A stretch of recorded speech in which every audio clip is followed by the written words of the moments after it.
Delhi high court की तरफ से बहुत बढ़िया न्यूज अब आई है हम सभी एडवोकेट्स के लिए। खुशखबरी आई है कि जो लोग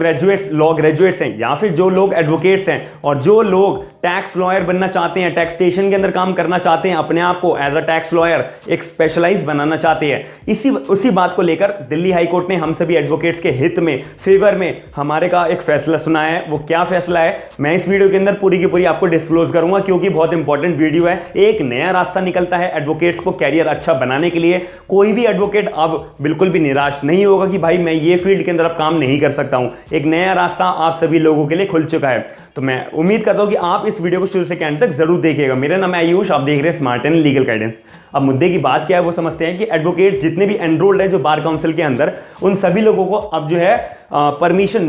मिल जाएगी और अलाउड हो चुका है कि आप सभी लोग जो है प्रैक्टिसिंग प्रोफेशनल का एक अपना डीएससी बनता है। एमसीए की वेबसाइट पे, मिनिस्ट्री ऑफ कॉर्पोरेट अफेयर्स की वेबसाइट पे जो है एक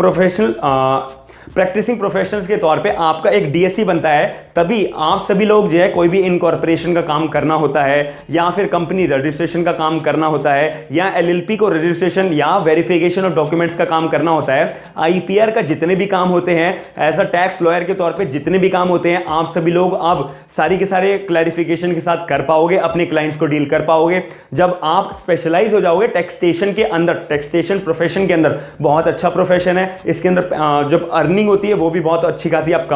कर सकते हो। इसके अंदर ना तो आपको कोर्ट केसेस ज्यादा डील करने पड़ते हैं, सिर्फ आपको ध्यान देना पड़ता है आईपीआर के, एमसीए के पोर्टल को ध्यान से समझने के अंदर। इसके अंदर पहले क्या हुआ करता था कि एक प्रैक्टिसिंग प्रोफेशनल्स की कैटेगरी होती है डीएससी के अंदर। जब आप अपना डीएससी बनाते हैं, डीएससी की फुल फॉर्म होती है डिजिटल सिग्नेचर सर्टिफिकेट, कि अगर आपको कोई भी इनकॉर्पोरेशन कंपनी चाहिए तो ऑब्वियस है प्रैक्टिसिंग प्रोफेशनल का डीएससी लगेगा। तो इसी वजह से पहले हुआ करता था और अब भी होता है, क्योंकि अभी इस डिसीजन को, फैसले को फाइनलाइज होना है। अभी हाई कोर्ट ने सिर्फ बात अपनी रखी है कि पहले क्या हुआ करता था कि सीए, सीएस और सीएमए ये 3 लोग ही सिर्फ अपना प्रैक्टिसिंग प्रोफेशनल के तौर पे अपना डीएससी बना पाते थे। अब दिल्ली हाईकोर्ट ने बोला है कि भाई ये प्रॉपर तौर पे इनजस्टिस है, एडवोकेट्स को भी अधिकार देना चाहिए कि वो सब लोग भी प्रैक्टिसिंग प्रोफेशनल के तौर पे अपना डीएससी बना पाए। सीए, सीएस, सीएमए, साथ ही में एडवोकेट्स का ऑप्शन भी ज्वाइन होना चाहिए और वो भी अपना डीएससी यूज करना, उनको अधिकार पूरा का पूरा मिलना चाहिए। अब इसके अंदर मेन मुद्दे की बात जो हमारे को समझने की है कि एमसीए की जो वेबसाइट है उसी के अंदर एक डीएससी का ऑप्शन होता है। डीएससी के अंदर जब आप जाएंगे तो वहां पे प्रैक्टिसिंग प्रोफेशनल्स की कैटेगरी आती है,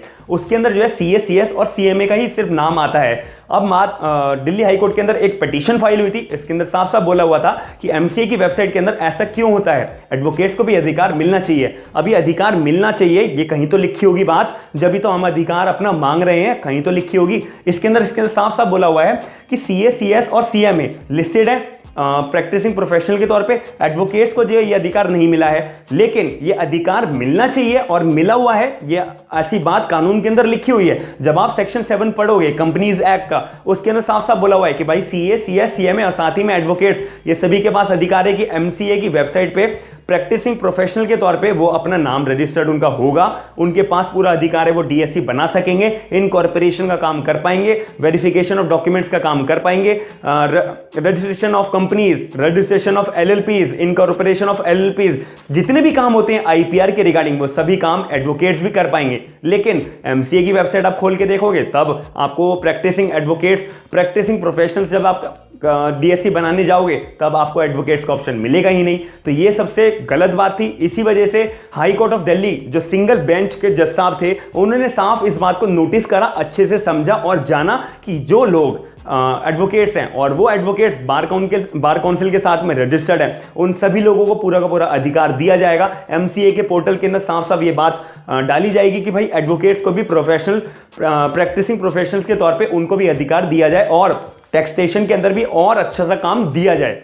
अब इसके अंदर एक बात हमारे को जाननी है कि अगर अभी एमसीए की वेबसाइट के अंदर ये बात डाली नहीं गई है तो ये क्लियरली वायलेशन है हमारे आर्टिकल 14 का, राइट टू इक्वालिटी का, आर्टिकल 19(1)(g) का, कि भाई आप हमारे को काम करने से रोक रहे हैं। जब कानून के अंदर हमारे एडवोकेट्स को भी अधिकार मिला हुआ है तो एमसीए के अंदर ये एक कॉलम क्यों नहीं डाला हुआ है, एडवोकेट्स का कॉलम क्यों नहीं डाला हुआ है? अगर वो कॉलम ही नहीं होगा तो हम डीएससी बना ही नहीं पाएंगे, डीएससी नहीं बनेगा तो हम काम ही, जो इनकॉर्पोरेशन का काम है, हम कर ही नहीं पाएंगे। कोई हमारे पास क्लाइंट आएगा अपनी क्वेरी लेके अपना रजिस्ट्रेशन का काम कराने के लिए और अगर एडवोकेट स्पेशलाइज है, पूरा का पूरा लायक है, उसने अपना टाइम दिया है, आईपीआर के सब्जेक्ट्स उसने अपने पढ़े हैं, स्ट्रॉन्ग करे हैं, फिर भी अगर उसे अधिकार नहीं मिल रहा है तो ऑब्वियस है ये राइट टू इक्वालिटी का पूरा वायलेशन है, आर्टिकल 19 क्लॉज 1 का जी का वायलेशन है, साथ ही में कंपनीज एक्ट जो सेक्शन 7 के अंदर ये बात लिखी हुई है उसका वायलेशन है। एलएलपी एक्ट पढ़ेंगे, उसके अंदर एलएलपी को इनकॉर्पोरेट करने के लिए, रजिस्ट्रेशन करने के लिए अगर आपके पास डीएससी नहीं होगा तो ये सब आप काम नहीं कर पाओगे, इस चीज का भी वायलेशन है, यानी कि एलएलपी एक्ट का भी वायलेशन है। तो ये सारे के सारे वायलेशंस होते रहेंगे, होते आ रहे हैं। इस बात को आखिर में अभी 2021 के अंदर मैं आपको जो केस का नाम है वो आपको स्क्रीन के ऊपर शो कर दूंगा, साथ ही में डिस्क्रिप्शन बॉक्स के अंदर आपको पूरे के पूरे केस का नोटिफिकेशन, जो केस थ्योरी है वो आपको मैं प्रोवाइड करा दूंगा, साथ ही में जो केस का एक्चुअल तौर पे नाम है वो भी आपको डिस्क्रिप्शन बॉक्स के अंदर प्रोवाइड करा दूंगा। दिल्ली हाई कोर्ट ने हम सभी एडवोकेट्स के हित के अंदर, फेवर के अंदर ये बात रखी है, अपना फैसला सुनाया है। साथ ही में अभी सिर्फ फैसला सुना है, इसको फाइनलाइज होने में थोड़ा सा टाइम लग सकता है, 2 से 3 महीने का टाइम लगेगा। इसके लिए अभी हमारे को जानने वाली थी कि जो लोग टैक्सेशन के अंदर जाने वाले हैं तो वो पहले से अपना माइंड बना ले, अपना सेटअप कर ले,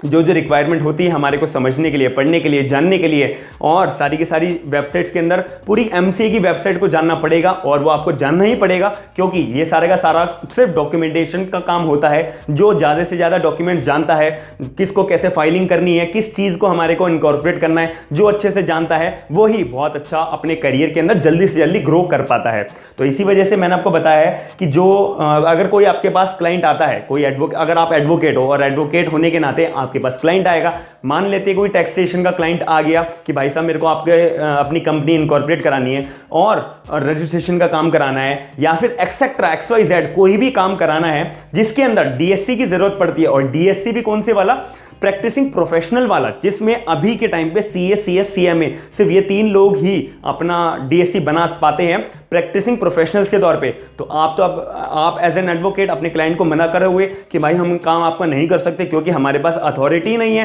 कानून के अंदर बात लिखी है फिर भी एमसीए ने आपको अथॉरिटी नहीं दे रखी है, तो बिल्कुल इनजस्टिस की बात है, बिल्कुल वायलेशन की बात है। तो आपके अगर एडवोकेट स्पेशलाइज भी है तब भी उसको काम करने से रोका जा रहा है और उसको पोर्टल नहीं दिया जा रहा है, उसको अथॉरिटी नहीं दी जा रही है, प्रैक्टिसिंग प्रोफेशनल के डीएससी की अथॉरिटी नहीं दी जा रही है, तो इसके लिए तो ये डिस्क्रिमिनेशन भी है कि ऐसा एमसीए ने, मिनिस्ट्री ऑफ कॉर्पोरेट अफेयर्स ने डिस्क्रिमिनेशन करा क्यों है। तो इस बात को ही दिल्ली हाई कोर्ट के अंदर अभी ये बात जारी है। एक्चुअल तौर पे दिल्ली हाई कोर्ट ने हमारी बात को सुना है, जो बहुत अच्छी बात है। इसी वजह से हम सभी लोगों के हित के अंदर ये बात आई है कि प्रैक्टिसिंग प्रोफेशनल्स के तौर पे एडवोकेट्स को भी डीएससी का अधिकार मिलना चाहिए ताकि वो सारा का सारा काम अपने इनकॉर्पोरेशन का आईपीआर के रिगार्डिंग सारा का सारा कर पाए। तो मैं उम्मीद करता हूँ कि आपको मैंने जो बात बताई है आपके मन के अंदर एक रास्ता खुला होगा, अपने आप को एज अ प्रोफेशनल के तौर पे, टैक्सेशन के तौर पे अपना कैरियर बनाने का मन आपने बनाया होगा, टैक्स लॉयर आपको बनना होगा। और अगर आपको अच्छी बात लगी है, अगर ऐसी वीडियोस, ऐसी एडवोकेट्स के फेवर में जो अच्छी से अच्छी बातें होती हैं हमारे कैरियर को अच्छा बनाने के लिए, हमारे कैरियर को बूस्टअप करने के लिए आपको जाननी है, तो आप वीडियो को लाइक साथ ही में शेयर करके अपने सारे दोस्तों को जरूर बताइएगा, क्योंकि मेरा काम है आपको अवेयर करना, आपका मेरा सपोर्ट करना आप सभी लोगों का काम है कि ताकि आप अपने करीबी दोस्तों को शेयर करें, वीडियो को लाइक करें, ताकि ज़्यादा से ज़्यादा लोगों तक ये बात जाएगी और एक यूनिटी बनेगी कि हमारे हित के अंदर भी एक बात है और हमारे को इस बात को अच्छे से बूस्टअप करना है कि हमारा अधिकार हम सभी लोगों को मिल पाए, भले ही आपका मन हो या ना हो, क्योंकि आपके जैसे बहुत सारे लोग होंगे जिनका मन होगा। अब उनका मन जब भी बूस्टअप हो पाएगा, एक कैरियर वो अच्छा अपना जब भी बना पाएंगे जब उनको अपना अधिकार मिलेगा। तो मैं आशा करता हूं कि आपको जो मैंने इंफॉर्मेशन प्रोवाइड कराई है, डिस्क्रिप्शन बॉक्स के अंदर सारे के सारे लिंक्स आपको प्रोवाइड हो जाएंगे और आपको ये बात अच्छी लगी होगी। ऐसे आप अगर मुझे सपोर्ट करना चाहते हैं तो वीडियो को लाइक और अपने कमेंट सेक्शन में अपना डाउट जरूर बताइएगा, ताकि आपके डाउट से ही 2-4 लोग और समझ पाएंगे। मैं आपकी क्वेरी का आंसर देने का पूरी कोशिश करूंगा। थैंक यू, धन्यवाद।